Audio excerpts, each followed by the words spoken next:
Kebetulan. Assalamualaikum. Waalaikumsalam. Kebetulan kalian ada di sini, boleh gabung nggak? Boleh, silakan. Kalian lagi ngapain di sini nih? Biasa malam mingguan, anak muda lah. Kita di sini ya memanfaatkan waktu ya, kita diskusi gitu. Nah, kebetulan kalian di sini, saya mau curhat sebenarnya. Curhat apa? Nah, kan tadi pagi itu kan pelantikan KPPS nih. Kalian Ya. pasti ikut KPPS kan? Ya, Saya belum tahu tugas-tugas dari KPPS itu. Kalian ada yang tahu nggak? Oh iya, kita juga nggak tahu ya apa tugas dari KPPS. Gimana? Oci tahu nggak? Itu makanya saya bingung juga, soalnya baru pertama kali juga ikut KPPS. Terus gimana dong? Oh iya, kira-kira Kak Paca ada kenalan nggak buat ngajar kita tentang KPPS ini? nah kebetulan saya punya kenalan nih. Nama beliau itu Bang Mul. Bang Mul itu siapa? Jadi Bang Mul itu salah satu komisioner KPU di Lombok Timur. Terkait dengan tugas KPPS itu bisa kita tanya kepada beliau karena beliau sudah memahami pastinya. Oh, tapi ini udah malam. Emang boleh ke rumahnya kalau kita nanya-nanya gitu? Boleh banget. Kalau bisa, sekarang bisa nggak kita nanya? Soalnya kan besok takutnya nanti kita bimtek gitu. Gak apa-apa, kita tanya aja dulu. Nanti untuk bagaimana pertanyaan dan sebagainya bisa kita perjelas di BIMTEK itu kan. Ya udah deh, kalian semua bisa kan? Bisa. Yaudah yuk, kita Yuk. langsung aja. Yuk, Yuk. gas.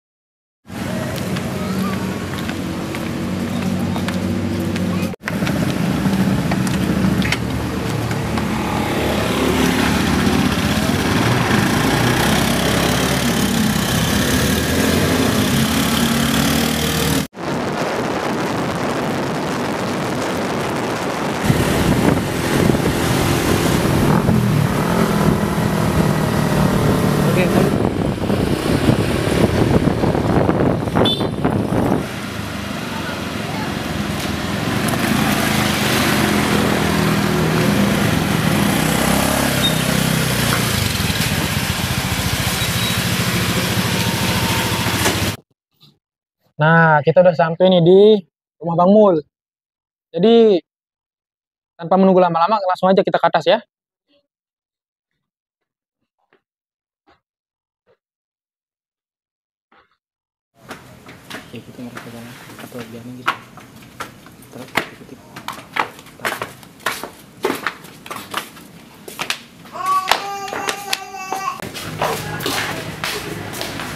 Assalamualaikum Bang Mul.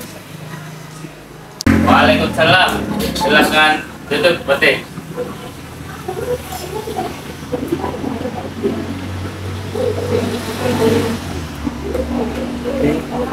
Ya, tidak tertib. Bagaimana? Apa yang bisa kita diskusikan? Jadi gini karena kita ini baru dilantik sebagai anggota KPPS. Tapi ada beberapa dari kita nih belum tahu apa sih tugas dan fungsi dari anggota KPPS itu sendiri. Mungkin Anda bisa menjelaskan terkait dengan hal itu. Pertama, saya ucapkan selamat untuk Dinda Pati beserta teman-teman yang lain. Selamat bergabung sebagai bagian dari penyelenggara pemilu 2024. Jadi sudah sangat bagus ya kalau teman-teman udah dilantik kemudian mencari tahu apa tugas-tugas dari PPS ya. Jadi KPPS itu ada KPPS 1 sampai KPPS 7.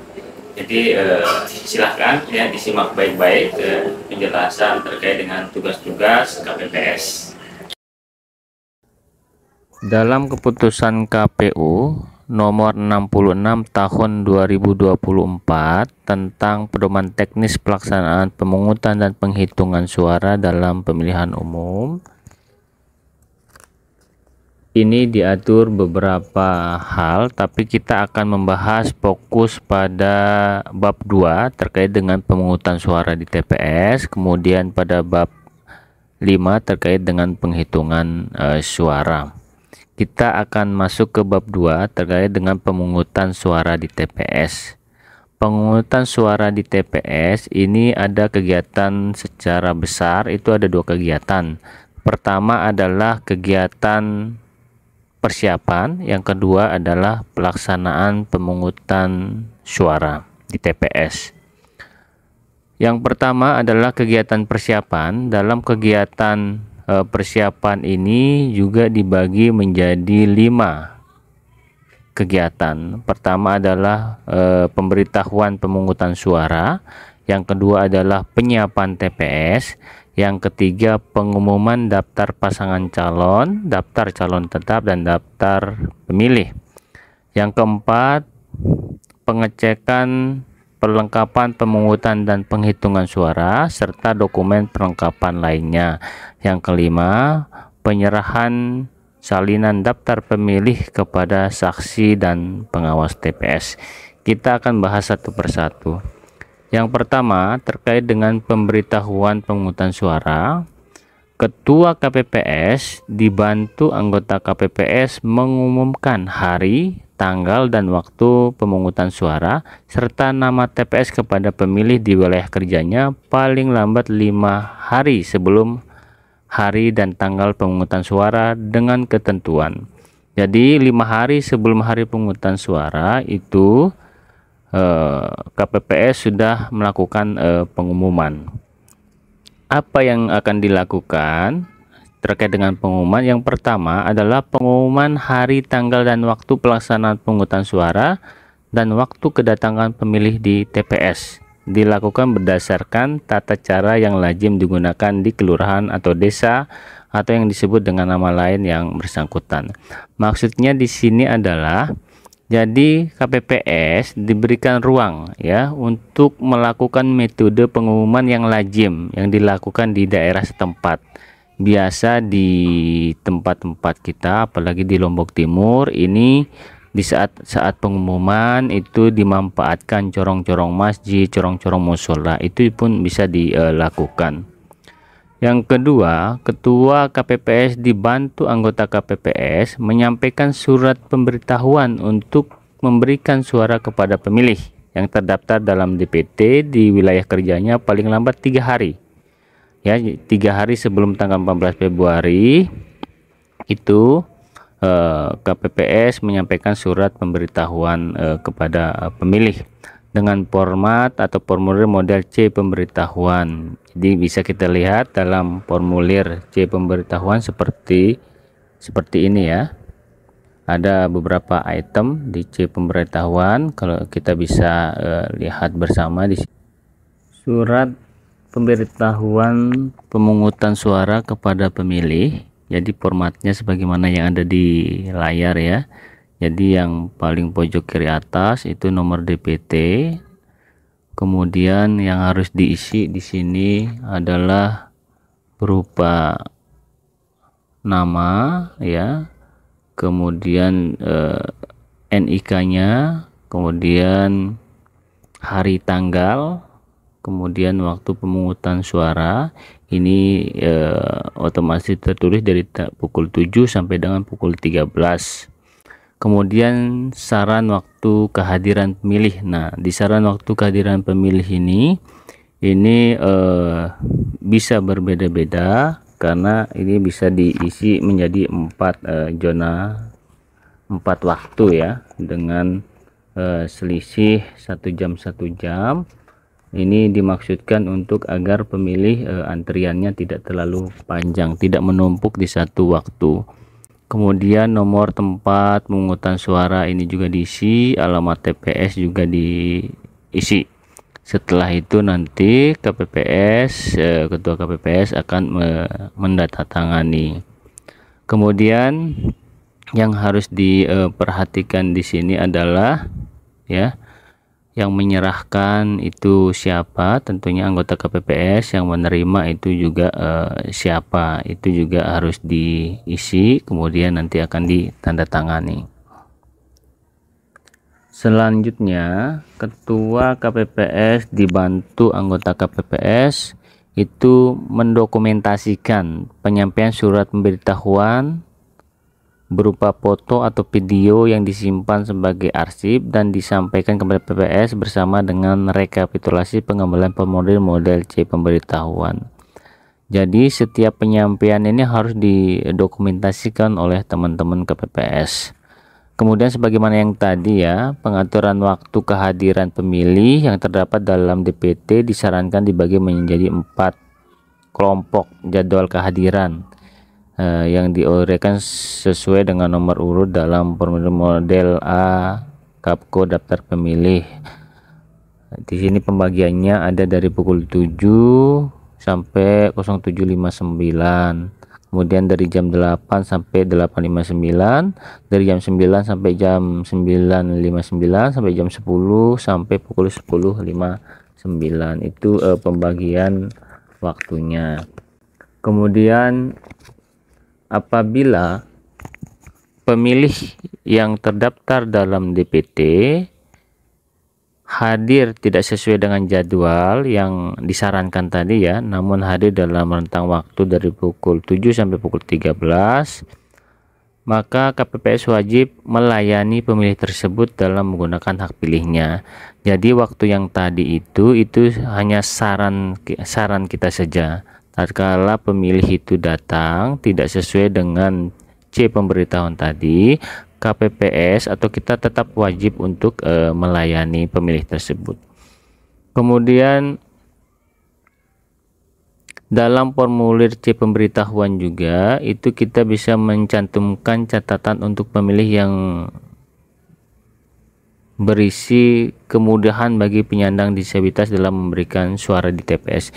Jadi kan di saat kita menyampaikan itu kita bertemu langsung kepada pemilih, sehingga bisa terlihat ya pemilih tersebut apakah pemilih ada termasuk pemilih yang disabilitas. Jika pemilih disabilitas maka perlu kita atensi nanti di saat pemilih tersebut menggunakan hak pilihnya di TPS.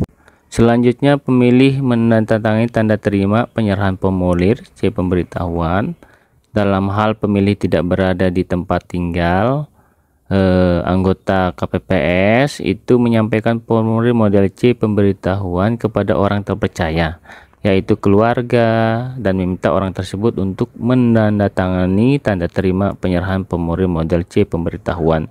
Ada kalanya di lapangan nanti teman-teman KPPS itu tatkala door to door dari rumah ke rumah untuk menyampaikan C pemberitahuan, itu ada kalanya tidak bertemu dengan yang ada namanya di C pemberitahuan, tetapi ada keluarga yang ada di sana. Jika ini terjadi maka C pemberitahuan itu dapat diberikan kepada keluarga yang bersangkutan.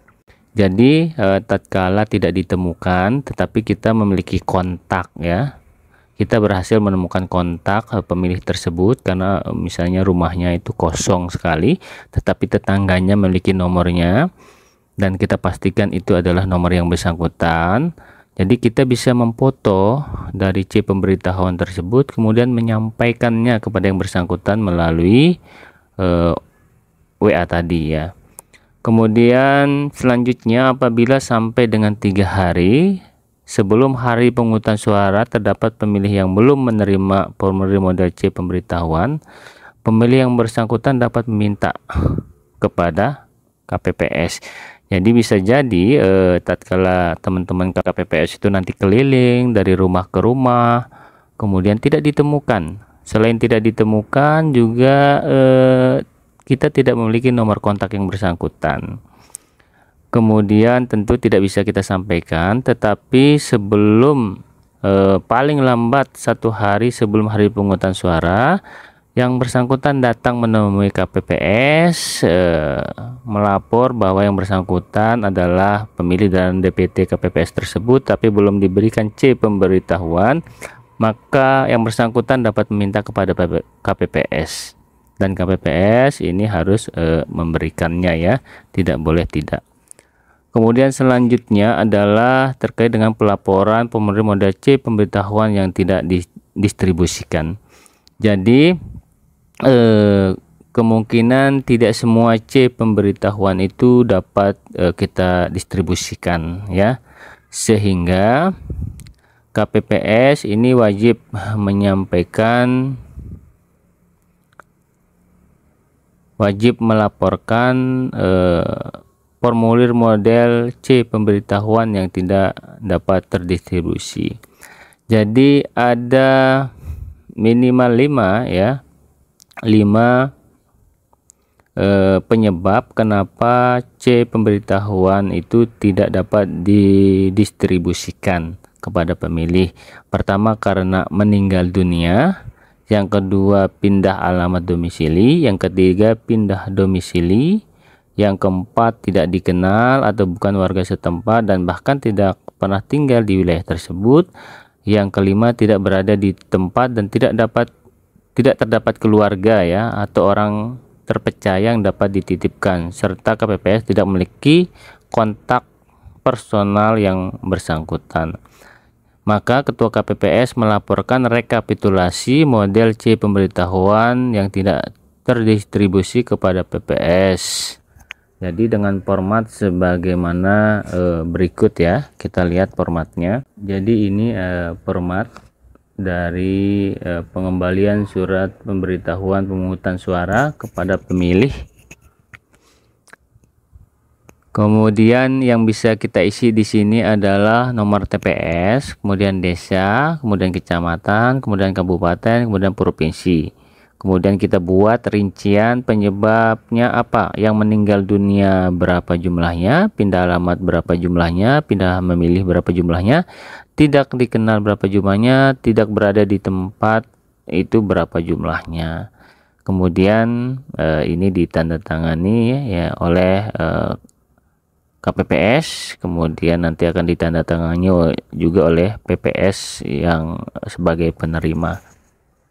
Kemudian kapan pelaporan ini dilakukan? Jadi pelaporan rekapitulasi model C pemberitahuan paling lambat 1 hari sebelum hari pemungutan suara, yaitu pukul 17.00 waktu setempat. Jadi itu adalah tahapan ya, tahapan yang pertama, yaitu pemberitahuan pemungutan suara. Selanjutnya kita masuk ke tahapan kedua, yaitu penyiapan TPS. Penyiapan TPS dimulai dengan penyiapan lokasi TPS. Ketua KPPS dibantu oleh anggota KPPS menyiapkan lokasi TPS. Lokasi TPS ini harus memenuhi ketentuan ya. Apa saja ketentuan lokasi TPS? Yang pertama, dapat dibuat di ruang terbuka atau ruang tertutup. Jadi ruang terbuka boleh, ruang tertutup juga boleh. Seperti apa ruang tertutup maupun ruang terbuka? Pertama adalah ruangan atau gedung sekolah. Jadi ruang atau gedung sekolah itu bisa digunakan. Kemudian balai pertemuan masyarakat. Biasa di setiap desa itu ada balai pertemuan, itu bisa digunakan. Kemudian ruang atau gedung tempat pendidikan. Jadi ruang atau gedung tempat pendidikan juga itu bisa digunakan ya. Pendidikan lainnya misalnya perguruan tinggi ya dan lain sebagainya. Selanjutnya gedung atau kantor milik pemerintah dan non pemerintah termasuk halamannya. Jadi gedung dan kantor pemerintah itu bisa kita gunakan, gedung-gedung swasta juga bisa kita gunakan. Yang tidak boleh adalah kita membuat TPS itu di dalam ruangan tempat ibadah. Ini catatannya tidak boleh ya. Jadi tidak boleh atau tidak dibuat di dalam ruangan tempat ibadah. Selanjutnya dibuat dengan ukuran paling kurang. Ini paling kurang, panjangnya 10 meter dan lebarnya 8 meter. Tetapi ini ada atau ya, atau dapat disesuaikan dengan kondisi setempat tanpa merusak lingkungan. Jadi tatkala tidak bisa 8 kali 10 meter ini, maka bisa menyesuaikan dengan kondisi. Ya idealnya 8 kali 10. Tapi tatkala memang di TPS teman-teman KPPS itu tidak memungkinkan ada lokasi yang seperti itu, maka bisa disesuaikan dengan kondisi setempat. Kemudian harus sudah selesai paling lambat 1 hari sebelum hari dan tanggal pemungutan suara. Jadi TPS itu dibangun itu 1 hari sebelum hari pemungutan suara atau tanggal 13 itu wajib hukumnya bahwa TPS itu sudah dibuat, sudah terbentuk, ya, karena digunakan untuk apa? Jadi digunakan untuk simulasi juga. Jadi teman-teman KPPS juga memiliki kewajiban untuk melakukan simulasi 1 hari sebelum hari pemungutan suara. Jadi simulasi itu akan berjalan baik, akan bagus tatkala lokasi TPS-nya sudah selesai dibangun, sehingga bisa simulasi sebagaimana mestinya besok di hari H pemungutan suara. Selanjutnya, pembuatan TPS di tempat harus mendapat izin terlebih dahulu dari pengurus, pimpinan, atau pihak yang berwenang. Maksudnya pembuatan TPS tadi ada di ruang gedung sekolah, kemudian ada di balai pertemuan, kemudian gedung milik lembaga pendidikan, gedung milik pemerintah, gedung milik swasta. Ini harus mendapatkan izin terlebih dahulu. Jangan sampai teman-teman membangun TPS-nya padahal itu milik orang, entah itu pribadi atau kelompok atau lembaga, tanpa izin. Nah, ini bahaya ya. Bisa-bisa di hari H ini kalau tanpa izin teman-teman akan diusir ya. Jadi ini perlu menjadi catatan kita bersama. Selanjutnya adalah pembuatan TPS. Pembuatan TPS ini sarana dan prasarananya itu terdiri dari ruang atau tenda. Jadi karena tadi ya, tentu kalau di dalam gedung itu bentuknya ruangan, tetapi kalau di luar gedung itu bentuknya tenda ya. Jadi perlu dicatat bahwa dalam hal teman-teman membuat TPS di luar ruangan dalam bentuk tenda, ini harus dipastikan bahwa TPS itu mampu terhindar dari air hujan, kemudian dari terik panas matahari, dari angin dan lain sebagainya. Jadi harus dipastikan benar-benar aman ya. Jangan sampai ada TPS itu yang tidak memiliki atap ya, atau tidak berupa tenda. Ini jangan sampai. Jangan membuat TPS di ruang terbuka tanpa adanya tenda. Yang kedua adalah alat pembatas. Jadi TPS yang kita bangun itu harus ada pembatasnya, karena sudah ada diatur siapa saja yang berada di dalam TPS dan siapa saja yang berada di luar TPS. Jadi pihak-pihak yang berada di dalam TPS itu dibatasi. Siapa saja yang boleh berada di dalam TPS itu ada anggota KPPS, di sana ada saksi dan ada pengawas TPS. Selain itu berada di luar TPS. Oleh karena itu harus jelas ada pembatasnya. Pembatas ini tentu dari kreativitas masing-masing teman-teman KPPS, bisa berupa tali, bisa jadi dari bahan-bahan tertentu yang memungkinkan orang tidak mudah ya lalu lalang masuk ke dalam TPS. Jadi harus ada pintu masuk dan pintu keluarnya. Selain itu maka tidak mudah untuk dimasuki. Selanjutnya adalah papan yang digunakan untuk menempel ya. Jadi harus disiapkan juga papan yang digunakan untuk menempel. Apa saja yang ditempel? Pertama, daftar pasangan calon, daftar calon tetap anggota TBR, daftar calon tetap anggota DPD, daftar calon tetap anggota DPRD provinsi, dan daftar calon tetap anggota DPRD kabupaten. Kemudian nanti ada juga yang ditempel berupa formulir ya.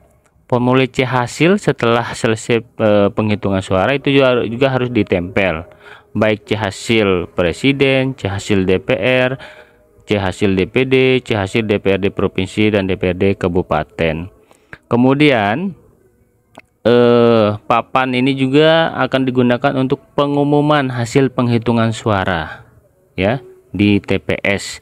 Jadi setelah TPS itu selesai melakukan pemungutan dan penghitungan suara, salah satu kewajiban dari teman-teman KPPS yaitu mengumumkan formulir C hasil salinan presiden, C hasil salinan DPR, C hasil salinan DPD, C hasil salinan DPRD provinsi dan DPRD kabupaten.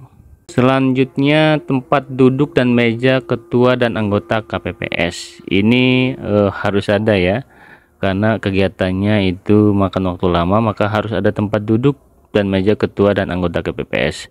Selanjutnya meja untuk menempatkan kotak suara dan bilik suara. Ini juga harus ada. Tempat duduk pemilih, saksi dan pengawas TPS. Jadi tempat duduk pemilih ini harus disiapkan dengan baik, saksi juga harus ada tempat duduknya, pengawas juga harus ada tempat duduknya. Selanjutnya adalah alat penerangan yang cukup.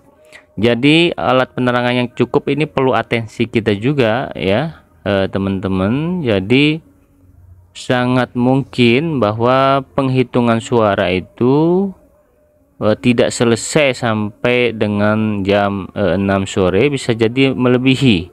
Bisa dibilang itu sudah masuk di malam hari, sehingga perlu penerangan yang cukup. Kenapa perlu penerangan yang cukup? Bahwa proses pemungutan dan penghitungan suara itu harus terlihat jelas, tidak boleh redup-redup. Lebih-lebih lagi nanti di saat C hasil itu sudah ditandatangani, ada kewajiban kita sebagai anggota KPPS yang sudah diberikan mandat ya, sebagai operator Sirekap di KPPS itu untuk melakukan foto dari C hasil ya, dimasukkan ke dalam rekap. Jadi hasil foto ini akan terlihat baik, bagus tatkala penerangannya cukup. Jadi ini perlu kita atensi. Pintu masuk dan keluar TPS harus dapat menjamin agar gerak bagi pemilih penyandang disabilitas yang menggunakan kursi roda. Jadi ukuran berapa lebarnya pintu masuk dan pintu keluar, ini kursi roda sangat memungkinkan untuk masuk dan keluar. Bukan ukuran badannya kita, apalagi badan kita yang langsing, itu jangan ya. Jadi ukurannya adalah kursi roda. Pemilih yang mungkin menggunakan kursi roda ini mudah untuk masuk dan keluar. Selanjutnya TPS dibuat di ruang terbuka atau ruang tertutup. Jika di ruang terbuka, tempat duduk ketua KPPS dan anggota KPPS, pemilih dan saksi dapat diberi pelindung terhadap panas cahaya, matahari, hujan, dan tidak memungkinkan orang lalu lalang di belakang pemilih pada saat memberikan suara di bilik suara. Selanjutnya, apabila dibuat di ruang tertutup, luas TPS harus mampu menampung pelaksanaan rapat pengungutan dan penghitungan suara di TPS, dan pada posisi pemilih membelakangi tembok atau dinding pada saat memberikan suara di bilik suara. Jadi kalau kita lihat dua persyaratan ini ya, jadi bilik suara ini harus membelakangi ya. Bilik suara ini harus membelakangi dinding. Kalau di ruang terbuka maka harus dibuat dinding. Kenapa? Karena salah satu asas pemilu kita adalah rahasia. Jangan sampai bilik suara, pemilih di bilik suara itu dapat dilihat oleh orang lain dia menggunakan hak pilihnya. Nanti kok seperti itu asas kerahasiaan dalam pemilu, asas rahasia dalam pemilu tidak kita dapat. Jadi ini harus menjadi catatan kita ya. Jadi dipastikan bahwa bilik suara itu membelakangi dinding atau tembok. Selanjutnya adalah tata letak TPS. KPPS menyiapkan dan mengatur pertama tempat duduk pemilih. Ini tata letaknya sebagaimana yang ada di layar ya. Ini tata letak TPS. Tempat duduk pemilih yang menampung paling sedikit 25 orang yang ditempatkan di dalam TPS di dekat pintu masuk TPS. Jadi jumlah kursi yang disiapkan untuk pemilih minimal 25. Lebih boleh, kurang tidak boleh. Kemudian dari 25 itu, 5 tempat duduk merupakan tempat duduk prioritas yang diperuntukkan bagi pemilih disabilitas, pemilih hamil, pemilih yang membawa balita, pemilih lanjut usia, pemilih yang membutuhkan perlakuan khusus. Jadi ini di pemilu 2019 kita tidak dapat temui ya. Jadi saat ini diatur 5 tempat duduk prioritas. Kemudian selanjutnya tata letaknya adalah meja dan tempat duduk ketua KPPS, anggota KPPS kedua dan anggota KPPS ketiga. Ini mereka bisa dibilang satu barisan meja ya. Selanjutnya meja dan tempat duduk anggota KPPS keempat dan anggota KPPS kelima di dekat pintu masuk, ini pun mereka sejajar. Tempat duduk anggota KPPS ke-6 di dekat kotak suara. Jadi walaupun KPPS ke-6 ya, tugasnya adalah tadi ya, mengarahkan pemilih untuk memasukkan surat suara ke dalam kotak, tapi ada kalanya harus beristirahat, tidak duduk sepanjang pungutan suara, sehingga harus disiapkan tempat duduknya. Begitupun juga tempat duduk anggota KPPS ke-7 di dekat pintu keluar. Jadi KPPS ke-7 itu bisa dibilang persis di pintu keluar ya, karena nanti dia akan bertugas untuk memberikan tanda kepada pemilih dengan mencelupkan jari kelingking pemilih ke dalam tinta yang sudah disiapkan. Kemudian tempat duduk untuk saksi dan pengawas TPS yang ditempatkan di dalam TPS. Ingat ya, jadi saksi dan pengawas TPS itu berada di dalam TPS, harus disiapkan. Tidak boleh dengan alasan tidak ada tempat duduk, saksi diminta duduk di luar. Ini tidak boleh, harus disiapkan tempat duduknya. Dan catatannya, saksi itu nanti di surat mandatnya itu ada dalam satu surat mandat maksimal 2 orang. Tetapi yang ada di dalam TPS ini hanya boleh 1 orang saja. Kemudian tempat duduk jika masih tersedia untuk pemantau pemilu dan pewarta yang ditempatkan di luar. Jadi tempat duduk pemantau maupun pewarta itu seandainya ada boleh diberikan, tetapi tempat duduknya di luar, tidak boleh berada di dalam TPS. Selanjutnya meja untuk tempat kotak suara yang ditempatkan di dekat pintu keluar TPS dengan jarak kurang lebih 3 meter dari tempat duduk ketua KPPS dan berhadapan dengan tempat duduk pemilih. Selanjutnya meja kotak suara tidak terlalu tinggi sehingga kotak suara bisa dicapai oleh umumnya pemilih dan pemilih yang menggunakan kursi roda.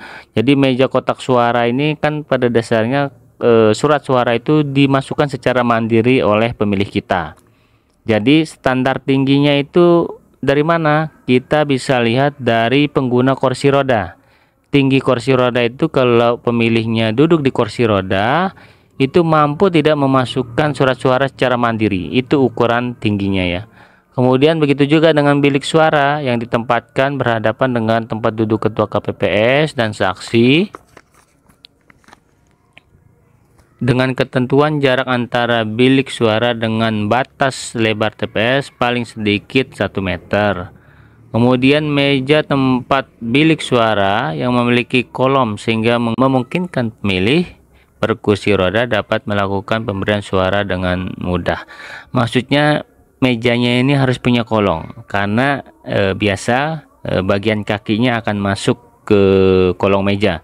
Jika tidak memiliki kolong, misalnya langsung ada dinding mejanya, ini menyulitkan karena jarak dari pemilih dengan meja itu nanti akan jauh. Tetapi kalau punya kolong, maka bagian kaki, sebagian kursi rodanya bisa masuk sehingga dekat dengan meja. Selanjutnya papan pada saat pengungutan suara ditempatkan di dekat pintu masuk ya. Jadi papan pengumuman ini adanya di pintu masuk. Sebelum masuk, pemilih itu bisa melihat yang kita umumkan, baik daftar pasangan calon, kemudian daftar calon tetap anggota DPR, daftar calon tetap anggota DPD, daftar calon tetap anggota DPRD provinsi, dan daftar calon tetap anggota DPRD kabupaten. Kemudian kita juga akan menempel salinan DPT dan TBTB. Kemudian bisa kita gunakan untuk pengumuman yang lainnya. Kemudian papan nama TPS ditempatkan di dekat pintu masuk TPS di sebelah luar TPS. Jadi harus ada papan TPS-nya agar jelas ini TPS berapa ya. Agar terlihat, jangan sampai orang salah masuk, seharusnya dia TPS 2, TPS 5 misalnya, tetapi masuk di TPS Bapak teman-teman ya. Kemudian ada tambang, tali, kayu atau bahan lain untuk membuat batas TPS. Seperti saya sampaikan tadi, batas TPS ini harus jelas. Batas-batas ini harus tidak mudah ya. Jangan sampai menggunakan tali tapi talinya jarang, sehingga orang dengan mudah keluar masuk dalam TPS. Padahal keluar masuk dalam TPS itu hanya boleh dilakukan melalui pintu masuk dan pintu keluar TPS. Kemudian tempat untuk 2 orang petugas keterlibatan TPS yang membantu KPPS dan bertugas untuk menangani ketentraman, ketertiban, dan keamanan TPS. Jadi disiapkan juga ya tempat duduk untuk 2 orang petugas ketertiban agar tidak berdiri sepanjang hari. Ada kalanya mungkin pemilih kita lagi kosong sehingga bisa duduk beristirahat. Selanjutnya kita masuk yang ketiga, kita masuk ke persiapan KPPS. Apa saja persiapan KPPS yang dilakukan? Pertama, penjelasan mengenai tata cara pelaksanaan pemungutan suara di TPS. Jadi harus dijelaskan hari, tanggal, dan waktu pemungutan suara dilaksanakan pada hari Rabu ya, tanggal 14 Februari, dimulai dari pukul 07.00 sampai dengan 13.00 waktu setempat. Kemudian pemilih yang dapat memberikan suaranya yaitu harus disampaikan ya. Jadi ada 3 ya jenis pemilih yang bisa menyampaikan suaranya. Pertama adalah pemilih yang terdaftar dalam DPT, pemilih yang terdaftar dalam DPTB, dan pemilih yang tidak terdaftar dalam DPT dan DPTB yang didaftarkan ke dalam DPK atau daftar pemilih khusus. Kemudian pelaksanaan pemungutan suara dipimpin oleh Ketua KPPS. Ingat ya, Ketua KPPS itu adalah KPPS 1 dan tugasnya adalah memimpin. Selanjutnya pelaksanaan pemungutan suara disaksikan oleh saksi peserta pemilu yang hadir ya. Selanjutnya pelaksanaan pemungutan suara diawasi oleh pengawas TPS. Jadi ada pengawas TPS nanti yang mengawasi kerja-kerja teman-teman KPPS. Pelaksanaan pemungutan suara dapat dipantau oleh pemantau yang terdaftar. Jadi pada dasarnya pemantau ini harus mendapat terakreditasi dari Bawaslu ya. Jadi ada pemantau yang memang resmi terdaftar dan sudah mendapat akreditasi, dan dapat juga diliput oleh pewarta, biasa kita itu oleh wartawan ya. Jadi kalau ada wartawan jangan dihalangi untuk melakukan peliputan sepanjang tidak mengganggu teman-teman KPPS. Selanjutnya pelaksanaan pemungutan suara terdiri dari 5 tahapan ya. Pertama, pemeriksaan persiapan akhir pemungutan suara, kemudian rapat pemungutan suara, ketiga mengucapkan sumpah atau janji anggota KPPS dan petugas ketertiban TPS, keempat penjelasan kepada pemilih tentang tata cara pemberian suara, dan yang terakhir pelaksanaan pemberian suara. Jadi 5 ini yang menjadi tahap-tahapan ya pelaksanaan dari pemungutan suara tersebut. Selanjutnya, pemilih dalam memberikan suara diberikan kesempatan berdasarkan prinsip urutan kehadiran. Jadi urutan kehadiran itu bisa dilihat nanti di daftar hadir. Selanjutnya adalah jumlah surat suara di setiap TPS itu sama dengan jumlah DPT ditambah 2% dari DPT sebagai cadangan. Maksudnya kalau DPT-nya adalah 300, maka 2% dari 300 itu kan 6 ya, sehingga surat suara yang diterima itu sebanyak 306 surat suara. Jadi begitu ya, ini terkait dengan persiapan KPPS.